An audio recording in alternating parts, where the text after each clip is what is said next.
ihuriro ijwi rya New RNC ivugira Washington DC i Buruseli ni Kigali. Turi kwa kabiri tariki ya 12 Nyakanga umwaka w'ibihumbi 2016. Dufite saa 3:33 z'amanywa isaha za Washington DC. Tukaba kandi turi saa 3 z'ijoro n'iminota 33 saa 3:33 z'ijoro isaha za Buruseli na Kigali. Shuti za radio ihuriro mukomeje kuba benshi, turabashuhuje kandi tubashimiye ko mukomeje kutwereka ko mushyigikiye ino radio yanyu yabasezeranije kubindashyikirwa mu rugamba rwo kubohora u Rwanda. Mu kiganiro kutundi twabateguriye no munsi turi bugerageze guha umwanya abakurikiye ibiganiro biri twakoze, haba abagiye batugezaho ibibazo mu nyandiko ku matelefoni n'abandi, cyangwa se wenda n'abandi bari bushake kutubaza bakoresheje imiyoboro twaberetse. Ibyo rero turabikora mu isaha ya kabiri, kuko mu isaha ya mbere duteganya kubungura ibitekerezo wenda biri buvire mu bamwe muri mwe ibisubizo ku bibazo babajije. Kuri mikoro muri kumwe nanjye Joseph Ngarambe, umuhuzabikorwa mukuru wungirije w'ihuriro nyarwanda rishya New RNC, New Rwanda National Congress, mu gifaransa Nouveau CNR, Nouveau Congrès National Rwandais. Ndi kumwe kandi na Jonathan Musoni yadufatanyije kino kiganiro, akaba ari umunyamabanga mukuru w'iryo huriro. Mbere na mbere rero reka tubagezeho gahunda ya radio uko muzajya muyikurikira buri cyumweru. Dore uko iyo gahunda nsubiremo uko izajya ikurikirana buri cyumweru. Kuwa mbere muzajya mwumva ikiganiro kutundi, ikiganiro muzajya mugezaho na Jonathan Musonera nanjye Joseph Ngarambe. Kwa kabiri muzajya mwumva ikiganiro ku rubuga rw'impunzi n'uburenganzira bw'ikiremwa muntu, muzajya mugezwaho na Maître Joseph Cikurumwana Mayi, umuhuzabikorwa w'intara y'Ububirigi w'ihuriro rishya birumvikana. Kwa gatatu muzajya mugezwaho ikiganiro ku mateka, ubumwe n'ubwiyunge, mukigezwaho na Jonathan Musonera. Kwa kane muzajya mwumva ikiganiro ku bukungu n'imibereho myiza y'abaturage, muzajya mugezwaho nanjye Joseph Ngarambe. Kwa gatanu ikiganiro kizaba gifite ino nyito u Rwanda nyuma ya Kagame, mukaba muzajya mukigezwaho na Dr. Theogene Rudasingwa. Kwa gatandatu hazaba ibiganiro binyuranye n'amakuru anyuranye mu ndimi z'amahanga, mu kiganiro twise nyine International Service, English, French, Swahili Service. Ibiganiro n'amakuru binyuranye muri izo ndimi eshatu z'amahanga. Ku cyumweru muzajya mugezwaho ijambo ry'Imana no gusenga. Ino gahunda izatangira gushyirwa mu bikorwa ejo kuwa gatatu. Bisobanura ko ejo kuwa gatatu rero tariki ya 13 muzumva ikiganiro cya mbere cya Jonathan Musonera, umunyamabanga mukuru w'ihuriro nyarwanda rishya. Ikiganiro cyitwa nk'uko namaze kuyabwira mu kanya, amateka, ubumwe n'ubwiyunge. Ikiganiro Jonathan Musonera mu by'ukuri yari yatangiye kuri radio Itahuka, ariko akaza kwimwa ijambo. Ibyo twebwe ababirebaga twafashe nko gukumira ibiganiro byose bivuga ubwicanyi, ikibazo kitabura gutoneka mugenzi wacu Kayumba Nyamwasa. Uno munsi kwa kabiri rero tariki ya 12, reka nk'uko natangiye mbibabwira jewe na mugenzi wanjye Jonathan Musonera tubagezeho ikiganiro twabateguriye. Mbisubiremo, ikiganiro kiriho umwanya bakurikira ibiganiro bibiri twakoze, nyuma y'uko mu isaha ya mbere turi bubanze kungurana ibitekerezo, kubungura ibitekerezo tuza kwizera ko bibaviramo mwebwe mwese mu bikeneye ibisubizo ku bibazo mwibaza cyangwa mukomeje kwibaza. Kamarade Jonathan Musonera, nizere ko wageze muri studio. Nkaba ngusabye mbere na mbere gusuhuza inshuti za radio ihuriro. Musonera, uranyumva? Ndakumva cyane bwana Jero. uranyumva? ndakumva neza Jonathan. Okay, urakoze cyane kumva ijambo. Kuramutsa abavandimwe inshuti badukurikiye muri iki kiganiro, kandi mbifuriza amahoro y'Imana kugira ngo ubwo tugiye gufatanya ibiganiro turusheho kungurana ibitekerezo kandi twirinde gutukana, kuko nabonye bagenzi bacu twatandukanye intwaro bafite ariyo gutukana no guharabikana. Nifuza ko twebwe twabasabira imigisha kuruta gutukana. Murakoze. Ndagushimiye cyane kamarade Jonathan Musonera, ndakomeza kukwita kamarade kuko niko dusanzwe tubigenza. Abari bashinze ihuriro bitana ba kamarade. Nabonye gusa rero byarabaye nko gukurishano bavuga ngo turitana ba kamarade ngo twazanye agashya. Mbere yo guha ijambo abatwumva haba muri kino kiganiro turimo, haba mu biganiro byahise, reka ngira icyo nkwibariza Musonera, ntangire nkwibariza mu by'ukuri, ibindi nabyo uraza kugenda nawe usubiza bitewe n'ibibazo byagiye bikugeraho. Reka ntangire nkwibariza ku nkuru bagenzi bacu rwose twabanye kandi twakoranye neza kandi tugikomeyeho mu by'ukuri. Reka tubanze twibaza ku bintu bamaze iminsi banyanyagiza mu bitangazamakuru binyuranye. Jonathan Musonera rero we na bagenzi bawe Theogene Rudasingwa na Joseph Ngarambegewe uri kuri mikoro ngo mwaba mwarakiriye amadolari ya leta y'agatsiko.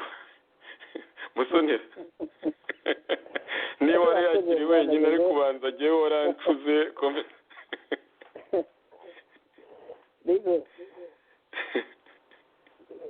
urakoze cyane.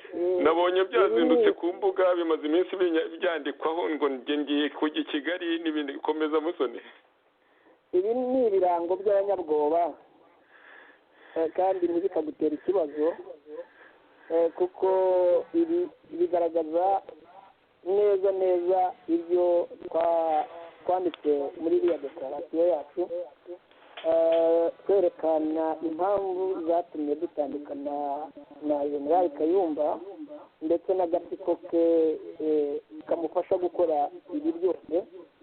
Ni nacyo kigaragaza mu by'ukuri uko basa, kuko barasa n'iriya leta y'agatsiko ka Kigali. Iteka uwo batandukanye bamukurikiza ibitutsi, bakamukurikiza ko ari umujura, bakamukurikiza ko yataye umurongo. Ntabwo bo bari bumva neza ko gutandukana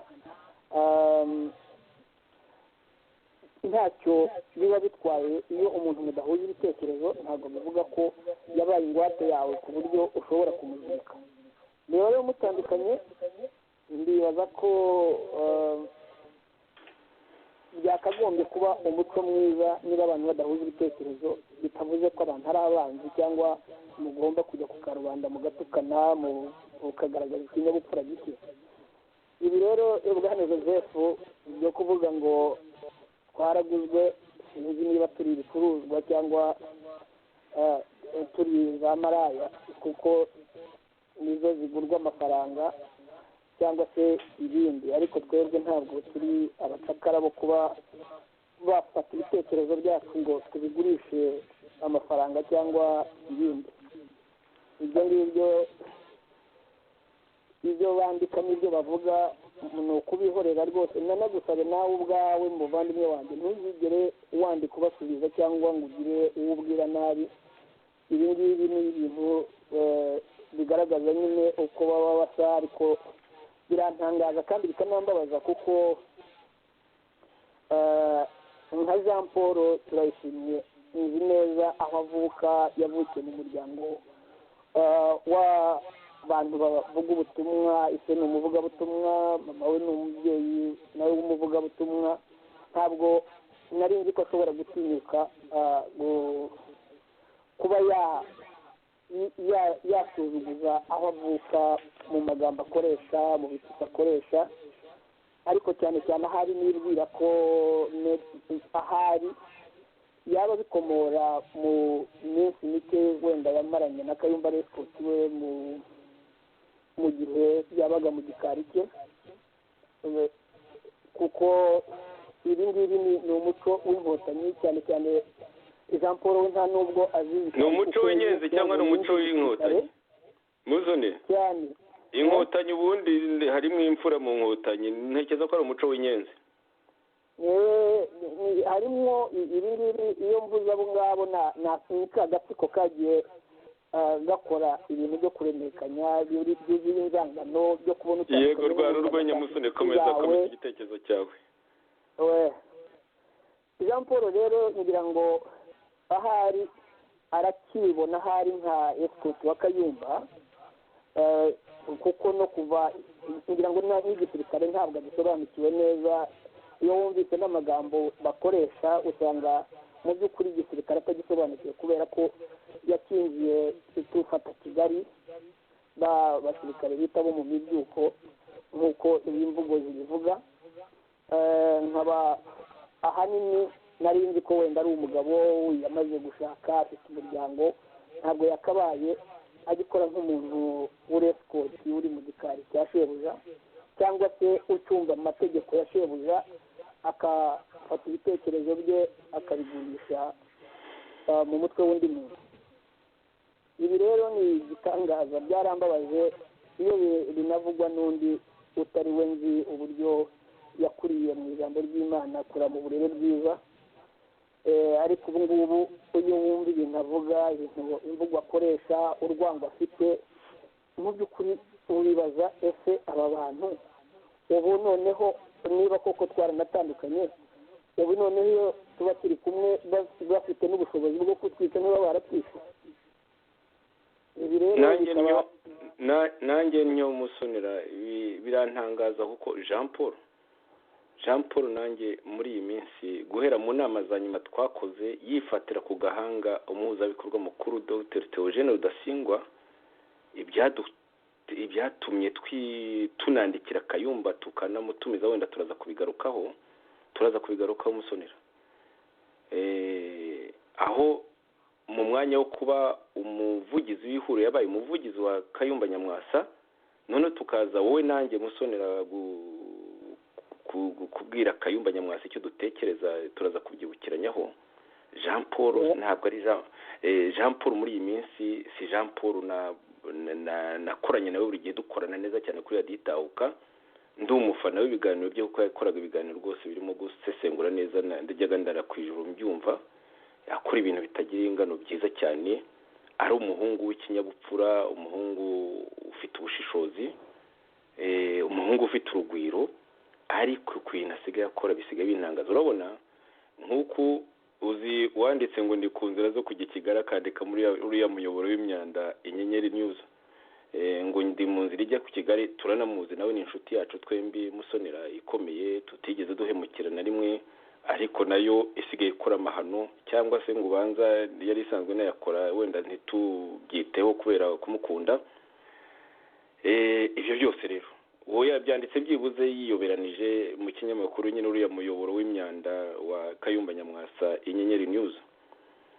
ariko rero Jean Paul yabyanditse mu izina rye ku mugaragaro kuri Facebook ashushanya ibintu by'ibinoti ngo by'amadolari ngo baduhaye ashyiraho ifoto yawe ashyiraho ifoto ya murumuna wawe n'iya Kagame n'iyanjye Ngarambe ifoto bamfatiye i Baltimore umunsi twari twasinye declaration yo gushinga ihuriro ashyiraho n'ifoto ya ndubashyizeho ya Theogene Rudasingwa musonera uko turi batatu twashinze ihuriro rishya nyine ngo twaraguzwe mu yandi magambo twaguzwe na Kagame ko n'inyuma yayo hariho amadolari yego yandika mu izina rye rya Jean Paul n'ukuri aho rero wavuze uti sinayina nabizo wavuze uti n'umwana wavukiye ahantu rwose mu bantu babwiriza butumwa basenga natwe rero ushize twarasenze twatangiye dusenga dutangira kugerageza radio nako na Nitahuka nitwe twarishinze radio ihuriro twatangiye dutangira dusenga ariko kubera nyine ko mugenzi wacu Theogene yari amaze imyaka adakora kuri radio sinzi ukuntu yibagirwa yuko twari muri ese bitagomba kujya mu ruhame gusa rero amasengesho ni amasengesho, nta nubwo umuntu agomba gusenga yihishe, ntabwo turi ko twabishakaga na gato, twari tugerageza tuganira rwose bisanzwe, ariko rero kubera uko kwibagirwa amasengesho aza kujya mu ruhame. Nta kibi twatutse, twasabye Imana tuyisaba urukundo Musonera. Ariko niba warakurikiye kuri radiyo itahuka y'inshuti zacu ikorwamo cyane n'inshuti zacu Serge na Jean Paul, icyo kintu nacyo cyo gusenga na bagenzi bacu bajyaga batangaho amasengesho. Yego rwose baduteraniyeho, bajyaga bakora kuri radiyo y'imiti, baduteraniye baduseka cyane ngo twasenze Imana tutabikwiye, ngo ntidukwiye gusenga Imana. Bamwe ndetse barimo n'inshuti yanjye baravuga ngo dusenga ibindi bintu bitari Imana. Nta bintu batavuze, ngira ngo buri wese yajya kumva icyo kiganiro Musonera. Gusenga mbese gusenga harya umunyabyaha we ntafite uburenganzira bwo gusenga Musonera? wowe wihugukiwemo cyane. No, ijambo ry'Imana ryo rivuga ngo twese twakoze ibyaha ntitwashyikira ubwiza bwayo, niyo mpamvu duhora dusenga dutabaza Imana, kandi Imana ntirobanura ku butoni. Buri wese imbere y'Imana areshya n'undi. Ikindi gusenga ntabwo Imana ari kayumba, kuko bo niyo basenga. twe rero Imana dusenga irumva, nubwo waba uri umunyabyaha, nubwo waba wakoze ibyaha bingana iki, ugasaba imbabazi irakubabarira. Kunegura rero abasenga ni ikikugaragariza nyine bo nyine ahari ko badasenga Imana y'ukuri, kuko Imana y'ukuri nta nubwo idutegeka kwangana, kuko iyo cyavuze ati umuntu nagukubita urushyi mu musaya uhindure n'undi, bivuze ko udakwiye kugira inzika, udakwiye kugira urwango, kandi ko mu byo dukora byose tugomba kubaka urukundo rw'Imana. Ndibuka mu gitabo cy'Abakorinto ba 2:14 avuga ko nubwo wavuga indimi z'abantu cyangwa ukavuga n'iz'abamarayika, ariko udafite urukundo ntacyo byakumarira. Ndetse nubwo wabasha kubwira imisozi ngo imuka, ntabwo udafite urukundo hari icyo byakumarira. Ibi rero mu by'ukuri nkiriwe nditindaho, dukwiye nabo kubasengera no kubasabira Imana ikabaha amaso areba, kuko bafite amaso akanuye ariko atabona, bafite amatwi ari aho yumva ibinyuranye n'iby'ijambo ry'Imana rivuga, bafite urwango rubuzuye, ubona mu by'ukuri udashobora kumenya ikirubatera cyangwa se aho rukomoka. Ukibaza rero amaherezo yabyo, niba koko abo bantu ari bo wumva ngo bafite ngo ububasha bwo gucyura ngo abanyarwanda, niba bazabacyura mu rwango rungana rutya, aho bazabageza cyangwa se icyo bazubaka kirenze igihari, buzuye urwango rungana gutya. Ikindi ni uko bavuga ngo abo bantu ni batatu nta n'icyo bavuze. None yego, komeza Musoni, komeza. Aho rero haransetsa iyo bavuze ko abantu ari batatu bakaba ntacyo bavuze, badutukira iki, baduhora iki, ko ntacyo abo bantu batatu babatwaye baturetse.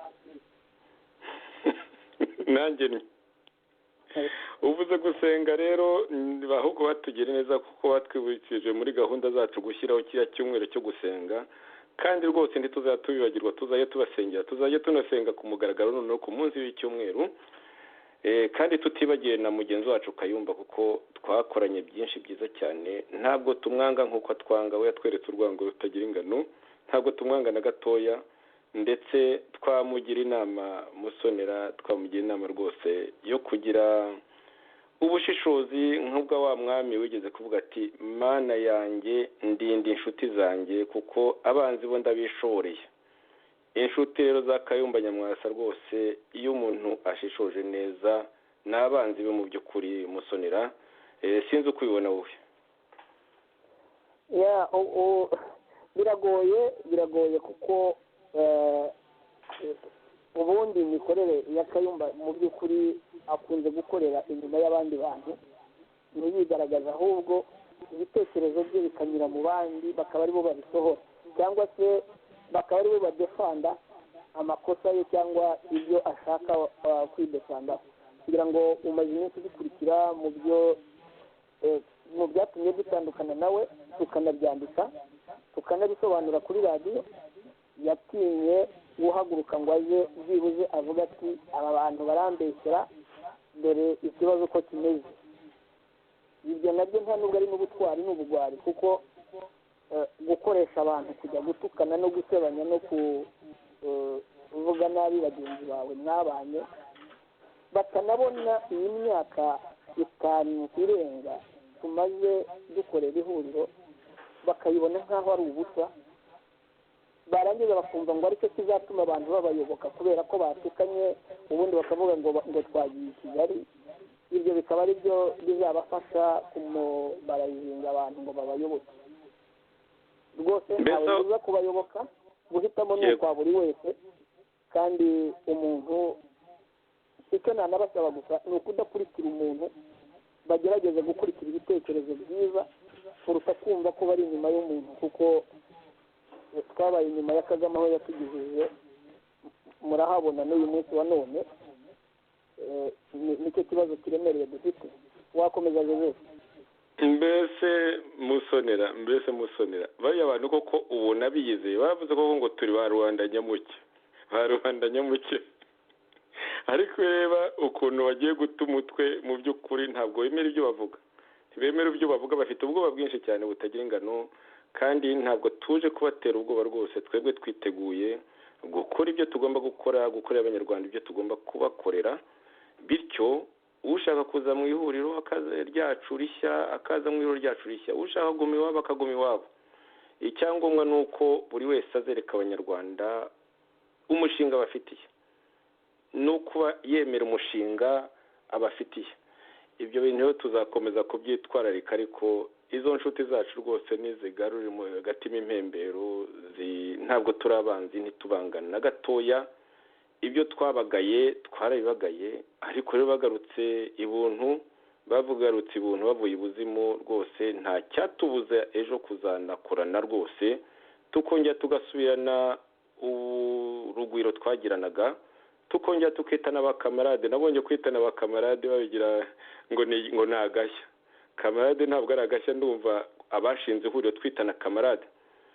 Ariko Kayumba Nyamwasa iyo umwandikiye mwita kamarade nkabivuga mu Gifaransa, yansubiza akandika comrade. Ni ibintu bisanzwe mu ihuriro. Sinzi impamvu Serge wahoze abiseka cyane abikwena n'abo yari yararitse ngo baseke ibyo batazi, akabura n'umukosora, haba Condo haba Jean Paul, kuko dusanzwe twitana na kamarade. Ndetse uribuka ko mu nyandiko nzagarukaho kamarade Condo yigeze kwandika nyine avuga umwuka mubi cyane, kabari n'ubwo ngo ariho akanavuga ngo ni Theogene Rudasingwa wenyine wawurebye. Umwuka mubi cyane yavuze wari uhari, akaza ndetse no kugeranya uwo mwuka n'inkandi inuka. Urabyibuka? Nzabizana yego, hari mu kwa 9 niba nibuka neza, ariko nyuma y'amezi make cyane amaze Kayumba nyine amaze kumubwira ko azamuha umwanya wo gusimbura Rudasingwa, amusimbura atazi n'ibyo amusimburamo, yahise ahindura imvugo, ahakana ko umwuka mubi wari uhari, yihutisha ibyo bintu by'amatora muri uwo mwuka mubi, mu gihe n'ayo matora avuga ko amatora ari ikintu gishobora gushwanyuza ihuriro. Yarabyiyandikiye, ndabifite. Kamarade Condo rwose nzabishyira ahagaragara, kuko ugira indimi nyinshi mu kanwa, ku mugani wa Tito Rutaremara. Indimi nyinshi cyane mu kanwa kawe, nubwo nawe azigira, ariko izawo hari ubanza zirutize. Ibyo nzabizana musoni uyu munsi, ntabwo niteguye kubizana, ariko nzabizana zashakanya kubizana. Twitanaga rero ba kamarade, ndetse ni nako twandikiye kamarade wacu Kayumba Nyamwasa, tuganira nawe turi batatu, tumwumvisha ukuntu agiye gusenya ihuriro. Sinibuka itariki, hashize amezi nabyo wenda nzabigarukaho ndeba n'itariki twamubwiriyeho. Hashize amezi ntari munsi ya 5-6 wenda. Uzi ko twamubwiye yuko ibintu ari wakora na Condo, kuko Condo ni nabyo byanamuwaje, ndetse akanavuga ko hari umwuka mubi, ko amatora atera ibibazo. icyo gihe yarababaye kuko Kayumba we yari agize ubwoba tumubwiye yuko agiye gusenya ihuriro, agira ubwoba asubira inyuma arahindukira mu kwezi kwa cyenda ni ukwa cyenda yego. Kayumba icyo gihe yagize ubwoba asubira inyuma, noneho Condo kubera ko babikoranye babigeze kure biramubabaza, yandika iyo nyandiko aravuga ngo hari umwuka mubi wageranya n'inkandi nuka, ndetse ngo turi de camarade sans camaraderie, ni ukuvuga comrades without comradeship. Urumva neza? Iyo ni inyandiko ya Condo. None rero kubera ko bamubwiye ngo azafata umwanya wa Theogene Rudasingwa, ubu niwe uriho ugenda kuri za radiyo BBC avuga ibinyuranye n'ibyo yanditse tuzasoma, ndetse uzananyibutse mbyohereze radiyo BBC Musonera, mbyohereze radiyo BBC irebe ukuntu umuntu afite indimi nyinshi mu kanwa, urebe ukuntu ubwe yiboneye ko mu ihuriro hari umwuka mubi cyane yageranije n'inkandi nuka, akavuga ko amatora tugomba kuyitondera, ko afite experience mu matora yose, kandi ko no mu matora y'ubushize habaye ibintu byasenye ihuriro ku buryo tugomba kwitonda cyane. None we ari mu nurungu akaba ari kwisonga mu bagenda avuga ko twebwe dutinya amatora. Musoni, ngaho wagira icyo ugeza kuba twumva. Urakoze bwana Joseph. Ikibazo rega mu by'ukuri abantu batabona ni uko abanyarwanda kubera gutinda mu buhunzi cyane, abenshi barababeshya ngo bagiye kubacyura mu buryo ubu n'ubu n'ubu, ntibabashe no gufungura amaso ngo bashishoze barebe, kuko nk'ubu abantu urebye ibintu bandika baravuga ngo twebwe ngo twitandukanije ngo na Kayumba ngo turabasubiza inyuma ngo tubiciye urugendo. Twebwe ntabwo twigeze dufata urugendo dushorewe na Kayumba. Dushinga ihuriro ntabwo twarishingiye Kayumba, ihuriro twarishinze turi hamwe dufite ibyo twumvikanyeho, nawe nabisobanuye no mu kiganiro cy'ubushize. Ntabwo rero niba tutumvikana, icyo kitagifite vision imwe mu byo twemeranijwe, ari ngombwa ngo tugume twihambiranye. Twaritandukanije, dufite umurongo w'ibyo twemera, nabo bafite ibyo bemera, nibareke bakore ibyo bakora, natwe twerekane umurongo wacu wa politike n'ibyo twemera. Wenda hari aho tuzigera duhurira, ariko nibagaruke ibuntu bazi ubuzimu, bareke ikinyabupfura gike cyo gutukana, batwubahe natwe tububahe, kuko twarabanye twarakoranye. Nta mpamvu rero yo kugira ngo bafate umwanya wose bajye ku karubanda gutukana.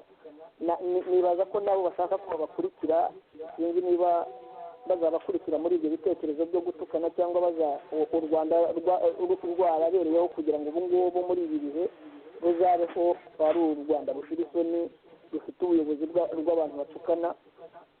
Kuko ibitutsi badutuka, ibyo bandika ntabwo bitaniye n'ibyo Kagame yagiye atwita ingegera, ibishingwe, ibigarasha bicitse, ibigarasha n'ibindi nk'ibyo ngibyo, nabo nibyo barimo badutuka. Mu by'ukuri ntabwo u Rwanda rwabereyeho kugira ngo rushire isoni. U Rwanda ubundi rwari rubumbatiwe no kubaho rugira ubumuntu, ndetse bavugaga ko u Rwanda ari isi yose. Ibyo nagiritse ariko bavuga n'uvuye iwawe bakamubaza ngo u Rwanda rw'iyo rumeze rute, rukagira umuco, rukagira kubaha, rukagira abakuru. None ubu nta bakuru bakibaho, abantu bose baratukana, mu Rwanda bize kuroga. Ibyo rero byarantangaje, numvise ibyo mugenzi wacu Alexis wundi yavuze ngo twebwe twarapfuye ngo baranaduhana. Iriya mvugo ni imvugo igaragaza ubu ko ahubwo babonye ububasha bwo kutwica banatwica. nawe wumve abo bantu ngo bafite gahunda ngo kuri Kayumba hazaza wumva ingabo ayoboye uko ziteye. ese ababajya inyuma mu gihe bakorera biriya abantu bavukanye barabona ko bishoboka gute ko bo bitazabageraho nibaragera imbere mu rugamba Jonathan? no ntabwo bizaborohera kubera ko iyo ufite imiterere yuzuye umwuka mubi wa satani byanze bikunze igusunika mu bikorwa bibi cyane cyane. Noneho iyo urwana n'umutima wawe kubw'ibyaha byawe byaba ari ibyaha by'ubwicanyi cyangwa ibindi, buri gihe iyo utari wagerwaho n'imbaraga z'Imana ngo ziguhinde uba umeze nk'igihe cya Kayini amaze kwica Abeli, ngo yagerageje kwihisha aho yajya hose akabona ijisho ry'Imana riramureba kubw'icyaha cyo kwica murumuna we. Rero naba kubera ibibazo biba byuzuyemo ubugome, ubwicanyi, ubugizi bwa nabi, bihora bipushinga imitima yabo kugira ngo bakumva ko umuntu wese utumva ibyo batekereza agomba gupfa.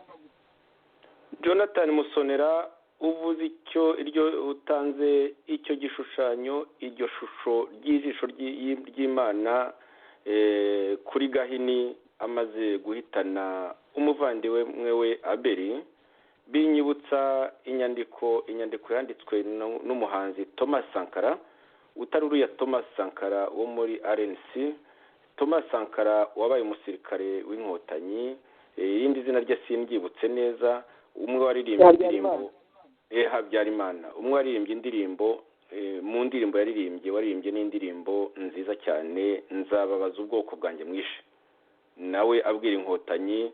Ahubwo muri studio niba bariho banyumva iyo ndirimbo ya Sankara, iyo ndirimbo ya Habyarimana ariko mumbwiye yes iyo ndirimbo ya Habyarimana bita ufite iritazirano rya Thomas Sankara, iyo ndirimbo nzababaza ubwoko bwanjye mwishe, muri studio niba munyumva nayo muze kuyinshyiraho rwose mu ndirimbo, ndumva nifuza kumva ko ni indirimbo nkunda cyane. Thomas Sankara rero gusoma akandiko yandikiye Kayumba niko ngiye gusoma Jonathan, niko ngiye gusoma, uhise ukanyibutsa rwose wagira ngo wansomye mu bwonko. Hari tariki yo kwa gatandatu z'ukwa kabiri, ni ukuvuga ko hashize amezi 5 gusa, Thomas Sankara Habyarimana yanditse inyandiko igira iti: ese Lieutenant General Kayumba Nyamwasa ntiyaba amerewe nabi, ahubwo ari we ukeneye gutabarwa n'abanyarwanda kurusha uko yabatabara? Nsubiremo, ese Lieutenant General Kayumba Nyamwasa ntiyaba amerewe nabi, ahubwo ari we ukeneye gutabarwa n'abanyarwanda kurusha uko yabatabara? Dusome iyo nyandiko. Numvise ikiganiro cyiza umunyamakuru Serge Ndayizeye wa Radio Itahuka yagiranye n'umunyapolitike Padiri Nahimana Thomas w'ishyaka Ishema, numva ari byiza ko batumira n'abandi umwe tukamwihugikana nk'uko bihugikanye Padiri, dore ko Rusesabagina yari yagiye azagaruke, niko yandika entre parenthèse. Numvise ari byiza dore ko no gutukana bitabuzemo, kandi Padiri nawe yasubije neza kandi adatukanye. Nabonye ari ibiganiro byiza muri demokarasi. Muri Kenya ho mbona bakubitana n'amakofi iyo bibaye ngombwa muri parliament. Padiri rero twaramwumvise, n'abandi bazabatuzaniye tubumve, ibibazo byacu dushaka babihitishe byose. Ku giti cyanjye muri RNC nshaka General Kayumba Nyamwasa, kubera ko nta uzi ubushobozi afite uretse ibyo bamuvugira. Ni umugenerali protected muri Afurika y'Epfo, kandi protection ku musirikari bisobanuye mabuso. Nanjye ubwo nari kami mabuso ni igifungo. Yego. Nanjye ubwo yego ni prison rwose. nanjye ubwo nari ikami uwo ni Thomas Sankara nyine wari umusirikare, Habyarimana Thomas Sankara wari umusirikare, arakomeza agira ati nanjye ubwo nari ikami babwiraga abantu ko ndi muri protection ngo abahutu batazanyica kandi narasigaye jyenyine mu muryango. Ibyo General Kayumba arabizi kuko icyo gihe yari umugaba w'ingabo. None nk'uwo mu general ibihugu bishobora kwiyungiraho cyangwa ukajya kumva ngo yirashe cyangwa yiyahuye, entre parenthèse aragira ati ibyo ni ibintu bibaho muri protection. Afite iki? Musubiremo. None nk'uwo mu general ibihugu bishobora kwiyungiraho cyangwa ukajya kumva ngo yirashe cyangwa yiyahuye, ibyo ni ibintu bibaho muri protection. Afite iki? Ese ntiyaba amerewe nabi ahubwo ari ukeneye gutabarwa n'abanyarwanda kurusha uko yabatabara? Icyo nsaba ni uko bamuzana tukamubaza akatwisubiriza, agakura abantu mu rujijo, bakamenya neza niba koko hari icyo ashoboye cyangwa hari icyo abanyarwanda twebwe twamumarira. Hari situation arimo we atakwikuramo kandi abanyarwanda bashobora kuyimukuramo akabona wenda kuba ingirakamaro. Igitumye nsaba Kayumba nuko ari we ukora difference hagati ya RNC n'andi mashyaka, kandi agize ikibazo nticyaba kibaye cya RNC cyonyine kuko position yose yaba ihahombeye. None mwebwe basomye murabibona gute? Habyarimana Thomas Sankara, none izina rye yaranesinye kuko. Hanyuma yo Jonathan Musonera, ndumva ibyo bintu bijyanye na kumwe bavuze uriya muntu ntajya atinya urugamba nk'uko byagaragaye ubundi kuri BBC no mu zindi mbuga abantu bagomba gusobanura ibintu. Twebwe nk'uko wabibonye ntabwo udukuriye Dr. Theogene Rudasingwa atinya urugamba kurujyaho, nta gutuma we Musonera cyangwa gutuma igihe w'Ingarambe arujyaho akavuga agasobanura, natwe ibyo tugomba gusobanura tukabisobanura. Ni gute rero ku bintu bikomeye abazwa birebana n'inkotanyi atuma Condo azi iby'inkotanyi ate? Condo yavuze wenda bya MNDCDR kuko yabibayemo, akavuga iby'intera hamwe n'impuzamigambi kuko yabibayemo, aje mu by'inkotanyi gute? Ntabishoboye. Si ukuvuga ko atemere kuvuga iby'inkotanyi, ariko ubushobozi bwe bubarirwa rwose ni buke cyane, ni bugufi cyane, kandi uri mu baremye inkotanyi General Kayumba Nyamwasa uregwa ibyaha byinshi cyane biregwa inkotanyi, ibiregwa Kagame nawe arabiregwa, arahibereye. Ni gute atuma Condo kujya kuvuga ibyo atazi, cyangwa agatuma abo ba escort n'abandi bantu bandi batari abajiji noneho bakaza kuvuga ibyo batumva? Ibyo bintu umuntu yabifata ate? Uwo muntu koko ku mugani wa Thomas Sankara Habyarimana ntabwo ari wo gutabarwa, azabasha gutabara abanyarwanda gutatinya urugamba rwo gusobanura byibuze ibintu benshi bibaza, ibintu benshi bamubaza, wenda ngo babe wagira naho bahera koko bamutabare, kuko mu by'ukuri no gutabarwa nk'uko nawe nanjye tubizi. Musonera, wabivugaho iki? Urakoze Bwana Joseph. Nibyo kuko twebwe ntabwo tuvangura abakwiye gutabarwa ni benshi, kandi ibibazo arimo ni nawe ubwe birahari, nawe ubwo arabizi. Gusa icyo namusaba ni uko yasubiza umutima intembero ahari, akibuka ubuzima bwe yanyuzemo, akibuka igihe yari agifite ububasha bwo gukora icyo ashaka mu gihugu, akareba ahunze, akareba araswa, akareba aho ari n'uyu munsi, akibuka ko akwiye guca bugufi, akibuka ko adakwiye gukomeza inzira yo gukoresha amacakubiri arimo urwango rwo gutanga abantu b'inshuti, gutanga abantu bari abavandimwe, gukoresha gutukana akoresheje abo bantu bita ngo ni ingabo ze. Mu by'ukuri nawe akwiye gutabarwa, akwiye no gusengerwa.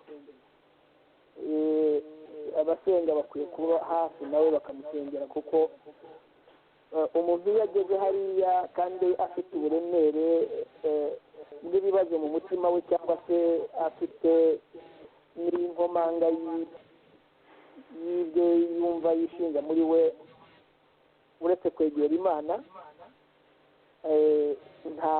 nta kindi ni uko ubundi wabaye intwari, ibyaha waba ufite cyangwa waba uregwa, nk'uko n'ubundi twagiye tuganira, nk'uko n'ubundi kuba twarumvikanye ko yakora n'inyandiko igaragaza n'uruhare yagize mu bikorwa mu gihe cy'inkotanyi, mu bikorwa by'igisirikare yayoboye, ubwicanyi bwabaye mu buryo bwose, mu basirikare, mu basivile, agasaba imbabazi kuko abantu babereyeho kugira ngo bagire imbabazi, ntabwo tubereho kugira ngo hazabeho kurimbura cyangwa kwica. Hakwiye ahubwo ko ibintu biganirwaho, hakabaho kugira imbabazi no kwirinda bya nyakuri, ariko ibyo bintu ntibishobora gukorwa nyirabyo ubwe atabikoze ngo asabe n'abanyarwanda imbabazi. Impamvu mbivuga gutyo, Yozefu mbona n'umusaraba yikoreye nk'uko Thomas Sankara Habyarimana yanabyanditse atyo, ashobora koko kuba afite n'ibibazo biremereye, akaba atari yabona uburyo bwo gutura uwo mutwaro, kuko arabizi neza mu myaka yabayeho mu gisirikare cy'inkotanyi, umwanya yari afite wari umwanya ukomeye, ngira ngo niyo ukuriye DMI mu gihe cy'inkotanyi. Ibibazo by'abantu bapfaga, abana bitwaga bazirwanda, abana benshi b'abatutsi barapfuye, abenshi abana b'abahutu bafatwaga ku rugamba. kandi wari ukuriye DMI Musoni, niba nibuka neza, inzego za DMI zari ziteye gute? niwe wari uzikuriye mu ishyamba Musoni, muri abo bakubita udufuni abantu, wakwibutsa abatwumva uko zari ziteye? Hakazaho wakwibutsa abatwumva uko inzego za DMI zakubitaga utwo dufuni abaturutse mu Rwanda bavuga ngo ni abahererwa na Habyarimana, n'abaturutse i Burundi bavuga ngo ni ba intellectual, aba bakubitaga udufuni bari bakuriwe na Kayumba Nyamwasa. Wakwibutsa uko inzego za DMI zari ziteye? Inzego za DMI uko zari zikoze, niwe wari umukuru wa DMI, yingirijwe na ngira ngo na Steven Barinda, yingirijwe na Jacques Nziza, yingirijwe na Rwahama. Hakazaho rero IO yari arimo ba Dani Munyiza, bitwa Batiboko n'abandi, ntashobora kurondora amazina yabo. Abo bose nibo bakoraga ubwo bwicanyi, n'uyu munsi wa none nibo bakibikora. Rero afite icyo abiziho kuko niwe wari uyoboye uwo mutwe, abaye intwari, yabisobanurira abanyarwanda, akanasaba imbabazi, kuko niyo nzira yonyine yo kubohoka no guhabwa imbabazi, cyangwa no kubohora imitima y'abanyarwanda. Ikindi wumva abantu benshi baboroga ku bintu byagiye biba mu ntambara za Ruhengeri n'ahandi muri Kongo, ibyo byose arabizi, nabyo yakagombye kuza habona akabisobanura, agahumuriza aho kugira ngo abatume bacondo kubisobanura, basobanura ibyo batazi, cyangwa se n'ababizi baza kubeshya kuri radiyo Itahuka nk'uko byabaye bikorwa n'umwe mu babikoranye mu nkuramutima ze, nk'uko twabibonye mu biganiro by'iradiyo Itahuka, witwa Theogene Rutayomba, Major Theogene Rutayomba, waje kugerageza gusobanura ko kwica abaturage ari ibikorwa by'intambara. Musoni, kwica abaturage, ukarasa abaturage, ukarasa abana bateze amaboko, ukarasa abakecuru, ugafungirana abantu mu buvumo, ibyo ngo byaba ari ibikorwa bisanzwe by'intambara, ngo umuntu agomba guceceka akaruca akarumira. Igiteye agahinda ibyo naranabyumvise nanjye nsese urumeza kumva umuntu aje kuri radiyo asobanuye igitabo cya radiyo y'ihuriro, avuze kuri radiyo y'ihuriro, burakeye uwo Rutayomba Theogene yari esikote, ngira ngo yari edisi we, urumva. Eske esikote wasobanura icyo ari cyo? Ntabwo benshi babizi, burya ni system ya FPR abantu benshi batazi. Esikote ni nka bodyguard, ni umurinzi, mu Kinyarwanda ngira ngo ni abarinda ni bayede ubanza bahita bayede aha rubanza mu gifaransa mu ngabo za kera za exfar ubanza barabitaga bayede okay ni abarinzi ubundi birinda bagenda impande y'abashebuja b'abasirikare cyangwa se barinda abategetsi, hakaba n'ababa inyuma mu gikari bateka bakora iyo mirimo. we rero yari umwe mu bayobozi mu barinzi bakuru, ngira ngo ari nawe wagiporoyingaga hari yari ayoboye ba Jean Paul mu yandi magambo uriya Major Theogene Rutayomba. ngira ngo hari ahubwo banza igihe cya Jean Paul banza yari Rutayomba hari yaragiye mu kandi kazi. Yego, ntabwo mbyibuka neza kuko Jean Paul ni umusirikare w'ejo bundi, ngira ngo ni nayo mpamvu n'iby'igisirikare atabizi apfa kwivugira uko abonye. ariko Rutayomba we yari umusirikare w'umufisiye wari mu barindaga nyine Kayumba. yego, icyo si nacyo ikibazo ni ukugira ngo abe ari wahamagara kuri radiyo aze gusobanura ngo aho we na shebuja barwaniye ngo nta bantu bahaguye ko n'abapfuye bagombaga gupfa. biriya ni ibintu by'agahomamunwa bikwiye no gutera isoni na Kayumba ubwe, kuko ntabwo bikwiye kubaho ngo buri gihe ibintu uko amateka yacu yagiye aba ibintu bijye bizimangatana. murebe ibintu bituma nahoze ntanga mu kiganiro ubushize bijyanye n'ibintu byabaye ku Rucuncu n'intambara yo ku Rucuncu. byarabaye, abantu barapfa birazimangana. 59 abantu barapfa abandi barahunga birazimangana. 73 Kayibanda aricwa n'abari abayobozi bo mu gihe cye, biraceceka birazimangana. none ngo dukomeze duceceke ni byose ngo kugira ngo tutagira udutoneka. Kagame n'abo bari kumwe ari abo nyine bagizwe nabo na General Kayumba n'abandi bagenzi be, hanirwa indege ya Habyarimana, abantu baricwa, ibyo birazimana. dukeneye ko ibi bintu bigomba guhinduka, ukuri kukajya habona, tukabasha kunga imitima y'abanyarwanda no kubabarirana. ntabwo tuzababarirana ari uko ukuri kwahishwe, ari uko turindiriye ngo umuntu azafata imbunda agende yice Kagame amukureho, yongere yubake ibirusha ubukana ibya Kagame. icyakora icyo nakongeraho hano umusonera, nagira ngo uko biri kose nshime abantu baturutse muri FPR Inkotanyi, twafatanyije byinshi kubera ko hari ibyo koko bavuze byinshi bitagira ingano, ariko ihanurwa ry'indege ya Habyarimana ndetse yewe na mugenzi wacu Kayumba Nyamwasa yaravuze ati ndabizi neza niteguye no kubisobanura. ibyo tukaba twabishyira kuri credit ye.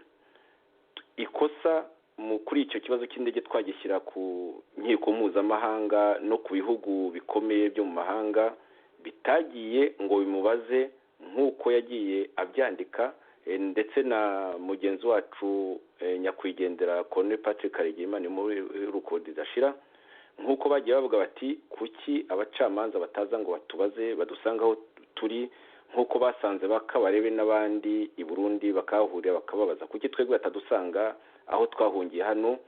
aho kugeza amagingo aya ngayo credit twayimuha. kandi rero hari byinshi mugenzi wacu Kayumba Nyamwasa yagiye koko anatangaza ari muri ibyo binyamakuru, by'umwihariko mu kinyamakuru BBC, nko muri cya kiganiro gikomeye cyane Rwanda's Untold Story, aho twayimushimira. ntabwo tugaya gusa, hari byinshi twakoze, ariko rero ntabwo bihagije. ntabwo icyo twifuza ari ukumva avuga ngo byose ngo ni Kagame wabikoze. ntabwo byose ari Kagame wabikoze, ntabwo Kagame yabaga ari hose. hari n'ibiregwa by'umwihariko Kayumba Nyamwasa agomba kubazwa, ntabigire umutwaro w'ihuriro ryose, kuko ntabwo nk'uko wabivuze Musonera, ntabwo ihuriro ryakorewe Kayumba Nyamwasa, ntabwo ryakozwe kugira ngo tumube inyuma na gatoya, kuko ntabwo twari kumukundira. ni ibintu yagiye yihawe n'agatsiko ke k'abasirikare, aho buvuze ngo agatsiko k'abasirikare ngo we na Theogene Rudasingwa ngo ntimugomba kuvuga ngo agatsiko k'abasirikare ngo namwe mwari abasirikare, we ndetse bakavuga ngo sergeant, nko kuvuga ngo ntacyo ukwiye kuvuga ngo kuko utari umusirikare uhamye, ndetse Theogene ngo ni major, bya dogiteri bakanabivanaho ngo muri agatsiko k'abasirikare b'abatutsi, ngo bityo ntimwavuga agatsiko k'abasirikare b'abatutsi. N'abantu dutekerezaho ubwenge nka bacondo bakagenda bakabisubiramo ngo nawe ubwabo ni abasirikare. Niba rero ikibazo nka mwarimu, niba uri umuhutu uri n'umusirikare, ntabwo ushobora kuvuga ngo agatsiko k'abasirikare b'abahutu ngo kuko uri umuhutu ukaba n'umusirikare. Niba uri umututsi uri n'umusirikare, ntabwo ushobora kuvuga uti agatsiko k'abatutsi b'abasirikare ngo kuko nawe uri umututsi n'umusirikare. Ibyo bintu ni ukuva ryari musone? Urumva iyo logike ari iyihe y'abagenzi bacu ko mbona kubera kugerageza kuburana urutawuranika batangiye kwitandukanya n'ubwenge? Wabivugaho iki Jonathan? Ibyo birashekeje. Iyo bavuze batyo nibaza ese iyo bavuga Kagame n'agatsiko ke ni bande? Ni agatsiko k'abatutsi bake b'abasirikare ndetse bavuye Uganda. Ako gatsiko none ngo namwe muri abasirikare mukaba n'abatutsi nimugomba kuvuga ku gatsiko k'abatutsi n'abasirikare kuva ryari? Erega ntabwo tuvuga ako gatsiko k'abasirikare kuko ariko gakora ibyo bibi, gashaka no kubaka ibyo turwanya. Ni umusivile wabikora, wamuvuga nk'umusivile nyine ukoresha agatsiko ku bundi buryo. Ariko kuba umuntu avuze ngo ni agatsiko k'abasirikare nta kosa ririmo, cyangwa ngo kubera ko nawe uri umusirikare ariko ntabwo uri muri ako gatsiko.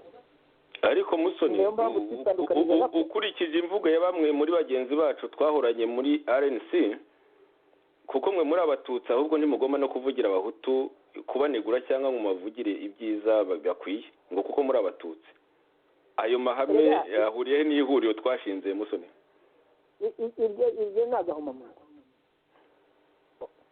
Twebwe ikibazo batumva nta nubwo ideoloji y'ihuriro bayizi. Biragaragara. Tugomba kuvuga ibintu byose bitagenda, tugomba kuvuga ibintu byose bibabaza buri muntu. Kuko ikindi ni uko kuvuga umuhutu cyangwa umututsi kuri twebwe si ikibazo, kuko niko turi, niko ubwoko bwacu buri. Niba umuhutu wumvise abantu bo mu nzego zo hejuru bo mu ihuriro, kandi ureba arengana. Yego, bavuga ngo ntababwiye kuvuga iby'abahutu ngo mujye muvuga iby'abatutsi. Nabyumvise bamwe mu bahutu banabivuga ngo ntawadutumye kubavugira. Ngo se urumva nk'uwo nguwo umuvugiye urumva umukosheje ahubwo kumva ari imboni. Abo bantu rero sinzi niba bari mu ihuriro, niba koko baragiye mu ihuriro kubera amahame bemera y'ihuriro, kubera ko izo teori nzizi muri CDR iziya mpuzamigambo zamaze abantu nizo zavuga ngo abahutu kwabo n'abatutsi kwabo. Nibyo byatwiriye jenoside musone. Niko byari bimeze rwose, ngo abahutu kwabo ngo n'abatutsi kwabo, nta kuvanga amashyaka y'abahutu n'abatutsi. None se abo bantu bavuga ngo nta mututsi ugomba kuvuga iby'abahutu, aho nahera rwose kuri uriya ngo ukuriye urubyiruko yavuze atyo, kandi si wenyine wabivuze, ndumva na Serira hari yarabivuze ngo nagasuzuguro ku bahutu. Mu yandi magambo ntugomba kugira icyo uvuga ku bahutu kuko uri umututsi musone. Ibyo bintu bihuriye he n'amahame y'ihuriro? Bihuriye n'indangagaciro z'ihuriro? Mu yandi magambo ihuriro rirajya he nk'uko twabivuze muri declaration yacu? Ihuriro rirajya he rwose mu by'ukuri? Aha nibutse ishusho. Yego, komeza musone. Reka nkunganire. Yego. Ikintu bamaze no guta n'ubumuntu. Bataye ubumuntu bata ubunyarwanda. Kuko mbere y'uko umuntu aba umuhutu abanza kuba umuntu, noneho akaba umunyarwanda, akavukira mu bwoko runaka, mu buhutu cyangwa mu batutsi cyangwa mu batwa. Ariko icyo ubanza kubona muri uwo muntu ni ubumuntu. Ubwo bumuntu rero nta muntu n'umwe ufite uburenganzira bwo kuvutsa undi ubumuntu yahawe n'Imana. Ikindi kuba umunyarwanda ni uko afite igihugu avukamo, akaba afite uburenganzira ku gihugu. twe rero iyo tuvugira abanyarwanda bose mu byo tubona bitagenda mu karengane gahari. Niba ari abahutu barenganijwe turabivuga, niba ari abatutsi barenganijwe turabivuga, niba ari abatwa bakandamizwa turabivuga. Ibyo rero ntabwo ushobora kuvuga ngo nta burenganzira dufite bwo kuvugira abahutu.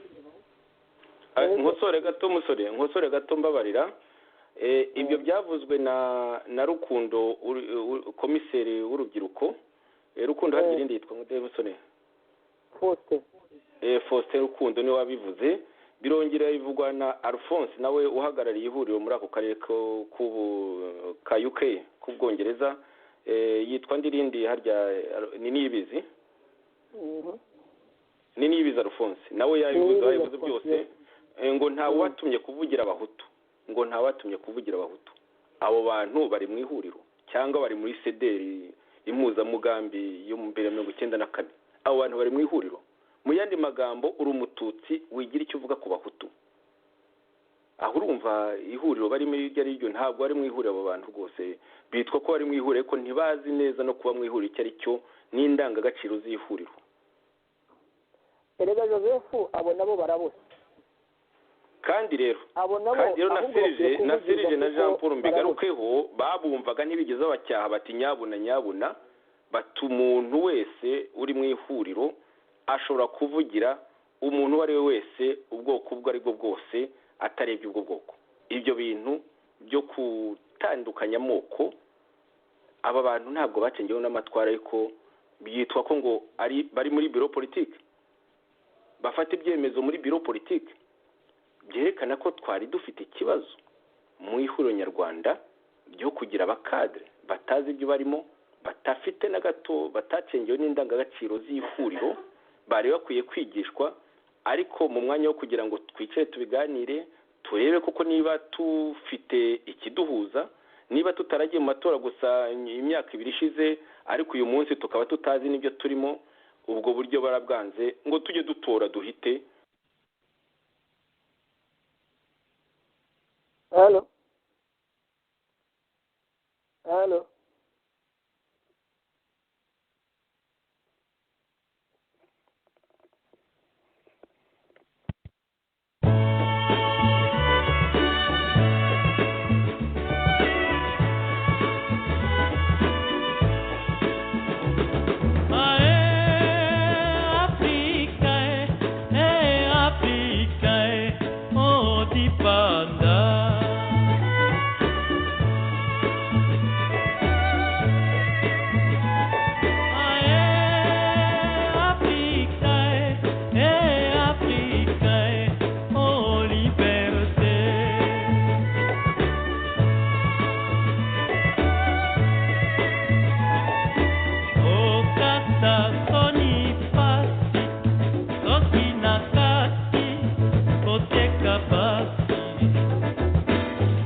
radiyo ijwi ry'ihuriro nyarwanda rishya dufite saa yine n'iminota 34 isaha z'i Buruseli na Kigali, tukagira saa 10 n'iminota 34 isaha za Washington DC.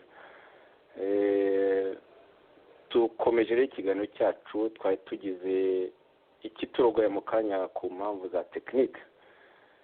Tubisaba imbabazi inshuti zacu ziriho zitwumva. Musonera Jonathan, waba unyumva neza kugira ngo dukomeze ikiganiro? Bwana Joseph, ndakumva neza. Uranyumva? Ndakumva neza Musonera, ndetse ubanza ari wowe icyo kibazo cya tekinike cyaciyemo ijambo. Ndumva wakomeza. Twari tugeze aho twibaza nyine ku mahame, twibaza ku ndangagaciro zacu, aho abantu b'abakadere bakuru bari muri biro politike, ndetse bamwe bari muri biro politike, harimo n'abari muri komite executive, bavuga ngo umututsi ngo ntagomba kuvuga iby'abahutu, ngo agomba kuvuga iby'abatutsi bene wabo. Aho umuntu akaba yibaza abo bantu niba bazi aho bari, niba bazi icyabazanye mu ihuriro, niba bazi icyatumye bajya muri za biro politike kujya gufata ibyemezo mu bintu batemera, batumva. Aha ndavuga amahame remezo, aha ndavuga indangagaciro cyane cyane z'ihuriro barimo. Ihuriro twarebye nyine tugasanga rimaze kuba gasitwe, tukitandukanya n'ukuntu bimaze kumera, n'ukuntu bimaze guhindurwa gasitwe, by'umwihariko na General Kayumba Nyamwasa ariko afatanyije na Bacondo mu bintu umuntu atumva, kuko barasenya cyane, barasenya bikomeye. Twararebye tusanga ibyo bintu bitakomeza, kandi Condo ubyirengagiza ngo akajya kuvuga ibintu abeshya. Nawe ubwe yari yaravuze ko hari umwuka mubi cyane awugiranya n'inkandi nuka. Nzabiza, nzabishyirwabwira rwose abantu, nzabishyira BBC iyo ngiyo yagiye kubeshyaho, anavuga yuko uwo mwuka mubi usigaye utuma nyine twitana abakamarade tudafitanye kamarade sans camaraderie, comrade without comradeship. Ibyo ari n'amagambo ya Condo yanditse mu kwezi kwa 9 atwandikira twese abashinze ihuriro. Abashinze ihuriro avuga ko ngo bisigaye nabyo ngo ari agatsiko, ngo bitaragombaga. kandi mu by'ukuri muri iyo nyandiko ye yaravugaga ati ndetse ati kuba twaritandukanyije nk'abantu bashinze ihuriro tukabigira ibintu byo gukorera mu bya informal, ati ni ibintu bibi cyane. Ati ni false modesty, ni false modesty. Mu by'ukuri kwabaye kwicisha bugufi, kuza uburyarya mu by'ukuri kudafashe, ko twagombaga kureka iryo huriro rikakomeza gukomera, rikakomeza gukurirwa n'abarishinze. Natwe nicyo twavuga, ariko ubu ngubu basigaye dutaba mu nama akajya kuvuga ngo twebwe ngo ndamubitse na Kayumba bivuga yewe mu bintu yavugiye ishererwa ejo bundi tariki ya 2 yavuga ngo kwigira ngo bashinze ihuriro ngo no kwishyira hejuru, ngo no gukunda ibyubahiro, ari manganya. Rero atari Musonera ibyo ndabivugaho iki? Reka kugira ngo aya masaha yatujyanye, twari dukwiye guha abatumva ijambo. Iki kiganiro tukazakigarukamo ejo,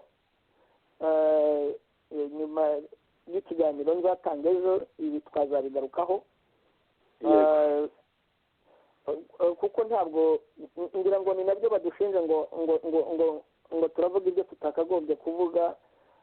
Ntabwo rero nibaza ko abanyarwanda bakwiye kuzahora ari impumyi, batwayoboye buhumyi, ngo batamenya ibibazo uko biteye. Ari nayo mpamvu bangaza ko tubizana habona, ngo nitubirekera aho ngaho, twemere Kayumba tujyana aho ashaka. Nagira ngo rero Musonera ntabwo yego muri studio ntabwo barampa abafashe ijambo, ntabwo urabona radio niyo tukitangira, abantu bamenya gahunda zacu n'amasaha yacu, bityo n'abadusabye ijambo ubushize ntabwo wenda bagarutse, kuko ndabona muri studio batarampa abantu bifuza ijambo.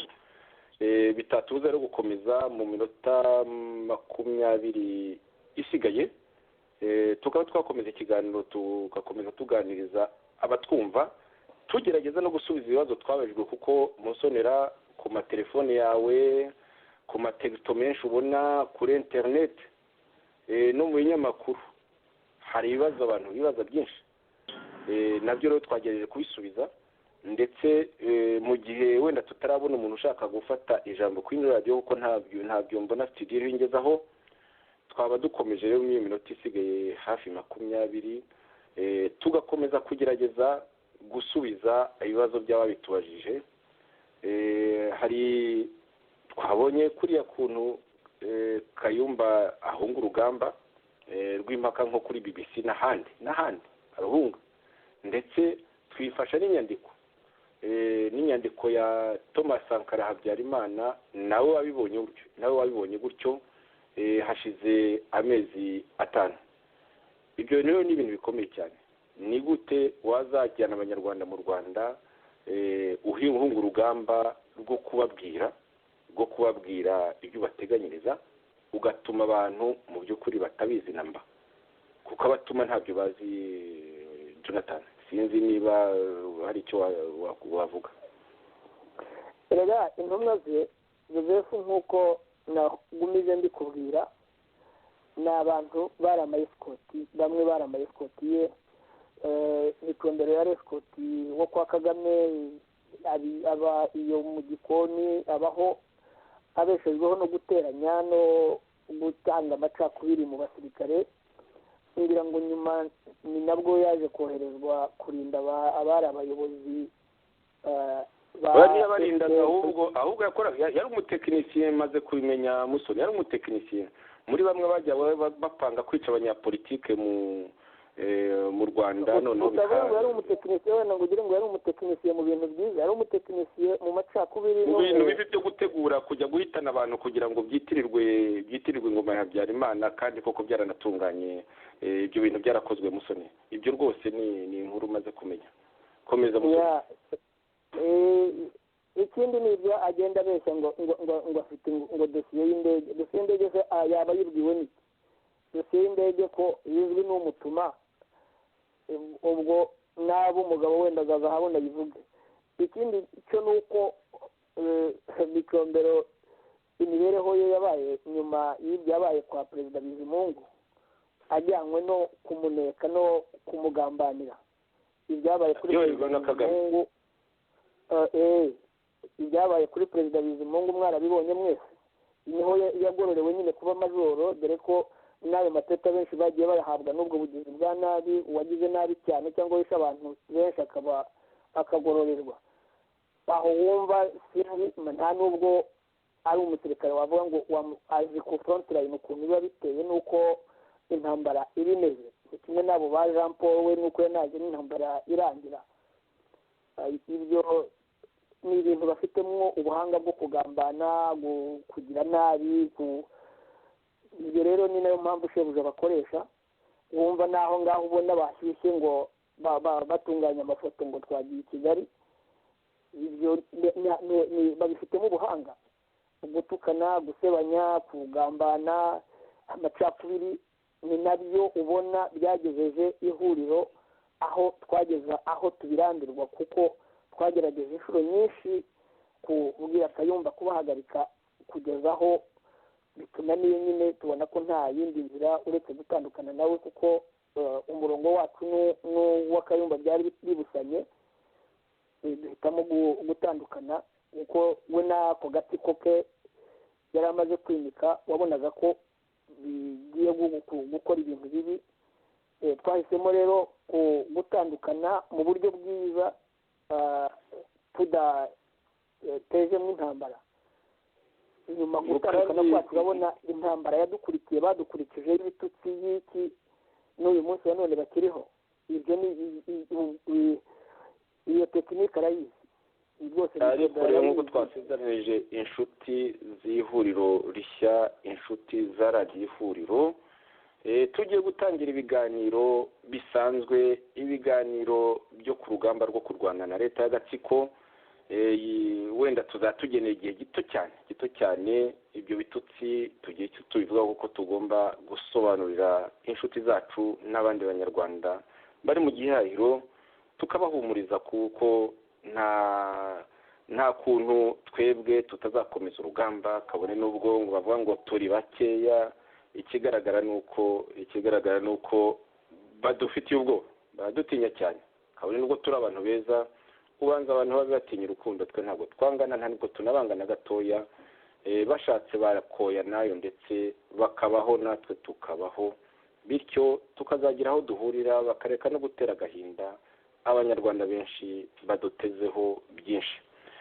Ikindi cyo rero nk'uko wabibonye, harimo abantu benshi bari mu ihuriro, bari muri biro executive, bari muri komite executive, bari muri biro politike, batacengewe na gatoya na busa n'indangagaciro z'ihuriro. Ubu rero akaba yatakwibaza ndetse atasubira mu byo twavuze muri ya dekarasiyo yacu yo ku munsi wa independence yo ku itariki ya mbere.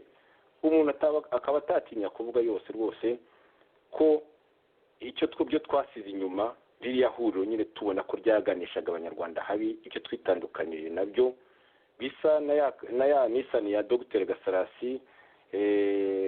Mugenzi wacu Jean Paul yigeze kuzana mu kiganiro ku ihuriro avuga ati abantu, imodoka ya Dr Gasarasi yari igeze ahantu, noneho umushoferi avamo ajya kwihagarika, arangije ajya mu kabari, noneho abaturage bari bayirimo benshi cyane nabo bajya kwihagarika, ariko bagiye kubona babona iragiye, bayiruka inyuma. Rero bibwira ko umushoferi ayirimo abasize, noneho barayipanda ari ku bwinshi cyane, iragenda iraboreka. Inshingano zacu rero ni ukugira ngo ari abo ba Jean Paul ubwabo tubabwire, ari n'aba Serge, ari n'abari muri za biro politike, ari n'abandi banyarwanda bibwira ko ihuriro nyarwanda ridafite ingorane, barebe neza, bashishoze, batazajya mu modoka ya Dr Gasarasi. Nibaze rero mu ihuriro rishya cyangwa se bavugurure ririya, bibutse n'indangagaciro z'ihuriro zitari ziriya za CDR yoretse igihugu. Nisani ya Gasarasi rwose ntizahitane abanyarwanda, nisani ya Dr Gasarasi ntizahitane abanyarwanda. Kagame kandi nako Kayumba nako bose ni impanga, ntacyo nibeshyeho cyane. Nawe nareke nk'umwami w'inzuki, agira ubutwari, asesuruke, aze ajye kuri radiyo avuge icyo yapfuye na bagenzi be bamukundaga, bagenzi be rwose batagiye bamuterana mu ngorane nyinshi arimo muri mabuso, nk'uko Habyarimana Sankara yabivuze avuga ati umuntu nyine witwa ngo ararinzwe cyane nk'ariya muri buriya buryo aba ari muri babuso. Mu by'ukuri twaramubaniye rero, si we akadukora ibi ngibi. Ikindi cyo ku mugani abidukoreye, mbese ashoboye iki muri iki gihe? Mabuso uriya yayivamo ajya he mu gihe yitandukanyije n'abagenzi be? Musona rero hasigaye iminota uroye nka 11 ugereranyije kugira ngo dutandukane. Sinzi niba muri studio hari umuntu wenda wasabye ijambo.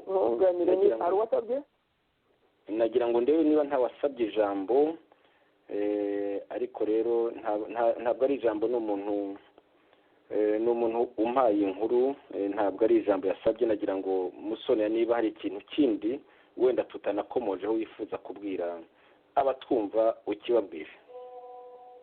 Icyo nifuzaga kubabwira ni uko maze iminsi mvugana n'abayoboke bacu hirya no hino bari basanzwe nyine muri RNC, mbabaza icyo batekereza ku bibazo, mbabaza uko babona kwitandukanya kwacu. Bakavuga bati mwagize neza kwitandukanya, kuko ibibazo muvuga turabifite hirya no hino, batari ko dufite ubwoba cyane cyane, ndavuga bo muri Afurika, nka bamwe n'abo muri South Africa, bati dufite ubwoba bw'uyu mugabo tubana hano ko yaduhitana,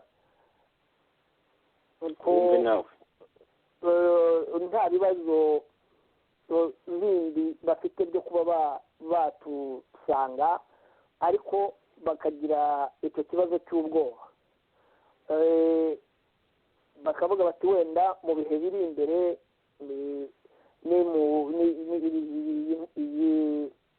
induru nimara gushira murabona ukuntu babatuka, murabona ukuntu babahagaze hejuru. Ati rero mwibaze twebwe afite abantu bashobora kuba batugeraho uko byatugendekera. Nanjye mbabwira ko ntabwo nifuza ikintu cyatuma abantu bagirirwa nabi cyangwa bagira umutima uhagaze. Igihe umuntu afite umutima uhagaze cyangwa ubwoba, aba akwiye kwitonda agashira igihunga, akagira gutekereza neza no guhitamo neza, kuko iyo uhisemo ufite igihunga ushobora guhitamo nabi. Ubwo rero twebwe nta bibazo dufite bindi, ibibazo abayoboke bacu bazajya birebera, bumve ibiganiro, bumve umurongo wacu wa politiki, kuko muri iki cyumweru kije tuzagerageza kwerekana ibikorwa byacu n'umurongo duha abanyarwanda n'ibitekerezo. ubwo guhitamo ni ukwabo, nibabona bakwiye kudufasha mu bitekerezo dutanga, ubwo tuzafatanya. Kandi twebwe nta rwango dufite, yaba ari abari mu mashyaka hirya no hino, ayari muri platform, bose nta n'umwe dufitiye urwango. Icyo duharanira ni ukubona ko abanyarwanda bakwibohora ingoyi y'igitugu iyobowe n'ubutegetsi bwa Paul Kagame n'agatsiko ke k'abantu bake, no kubohora abanyarwanda mu bitekerezo, bakamenya guharanira uburenganzira bwabo, kandi no kubereka inzira yo kureka kumva ko bagomba gukurikira umuntu, bagakurikira ibitekerezo byiza byubaka, bakareba uburyo abanyarwanda bazagira igihugu kirimo imibereho y'urukundo yuzuyemo umwuka w'Imana. Ubwo Joseph nicyo nagira ngo nongereho mubwire ubwoba abayoboke bacu bafite, ndetse n'abatari batwegera bari muri RNC, bavuga bati ibyo mwakoze turabyemera, ariko dufite ubwoba bw'uko uyu mugabo yatugirira nabi, turamutse tuje ahabona tukavuga. Ndagushimiye cyane Musonera, rwose abo bantu tuzakomeza kubamara ubwoba, tuzakomeza kubasengera, kabone nubwo twasenze bikanajya hagaragara tutabyifuza, bakaduseka nk'aho hari icyaha twakoze cyo gusenga. Tuzabasengera, tuzasengera na Kayumba, tumubwiye tuti Kayumba rero nka wa mwami wavuze ati Mana ndinda inshuti zanjye, abanzi ubundi abishoboriye. Mana rero uzarinde Kayumba, abantu bakomeza kumwita impanga ya Yezu nka kuriya abugarije Kagame nawe bamumeye nabi babikora. Ibyo byose bironona, birahitana, bihitana byinshi, bihitana benshi. Kayumba rero ntabwo tukwanga, twitandukanije n'ibibi byawe kuko waratunaniye. Twarogeje rwose, twagerageje kukoza uratunanira. Twaragerageje, twarakubaniye, utubanira nabi, ukora nk'uko wakoraga muri DMI kera, ndetse nk'uko mugenzi wanjye Musoni yatangiye, iyo uza kuba ugifite udufuni ufite na za Kalashnikov, ntabwo twari kuba tukiriho. Ariko rero turagusabira ku Mana nawe kandi uzayisabe izakubabarire. Inshuti rero mwamuduteze amatwi, nagira ngo gutunganire. Yego Musoni. Yego ndakumva. Nagira ngo nkunganire, wakurikiye amagambo ya Alex Rudasingwa, uzi ubucuti twari dufitanye na Alex Rudasingwa, uburyo Kayumba yabiganiriye, narabisobanuriye. Yego. Alex nibaza ko bwe nawe sinzi niba warabonye abantu b'ababazi b'amatungo, nibo bashorera uduhene bagiye kubaga, ugasanga n'agasekurume kari mu tunyagazi kagenda katwurira kandi bagiye kukabaga. Yego. Gakaregisi rero rwose ntuzigere ubabazwa no kuvuga ngo karaduhambye cyangwa rwose ni umuvandimwe wacu, twabanye neza. Ni umuvandimwe wacu, twabanye neza cyane rwose, twabanye neza pe. Twabanye neza, ariko ibyo Kayumba yamukoreye ni nk'ibyo byose nyine no gusabirwa. Na Kayumba nawe tukamusabira. Nyine niyo byo nakubwiraga ngo ameze nk'ako gahene, ntabwo azi aho yerekera. Ari mu twabanye neza, twakoranye byiza, twakoze byinshi byiza rwose bitagira ingano. wakomeza. Oya, twari tugeze n'igihe cyo gusoza, nagira ngo rwose ndetse ayo magambo yawe tuba ariyo dusozerezaho. Ejo ikiganiro cyawe tuzatangira ibiganiro nyine nka gahunda nk'uko twatangiye tuyivuga. Ejo kuwa gatatu ikiganiro uzakiyobora Musonera, ikiganiro ku mateka ubumwe n'ubwiyunge. Abantu rero abakunzi ba radiyo Ihuriro baratishyuwe rwose, uzi kuganira neza akabona no guhora kwimya ijambo kwiyagitahuka mwumva ibindi bibazo twari dufite. Uzaba ufite ubwisanzure muri radiyo wishingiye, tutazongera gushinga abantu bazayitwambura ngubu ngo utaribwa ntamenya gukinga. Ubu tuzafata za precaution zose ku buryo izaba radiyo ya bose, ariko washaka no kuyivugira nawe ukabona ijambo ntirihabwe gusa abahakana ko jenoside yabayeho cyangwa se bogeza abogeje jenoside mbere itaraba na nyuma imaze kuba.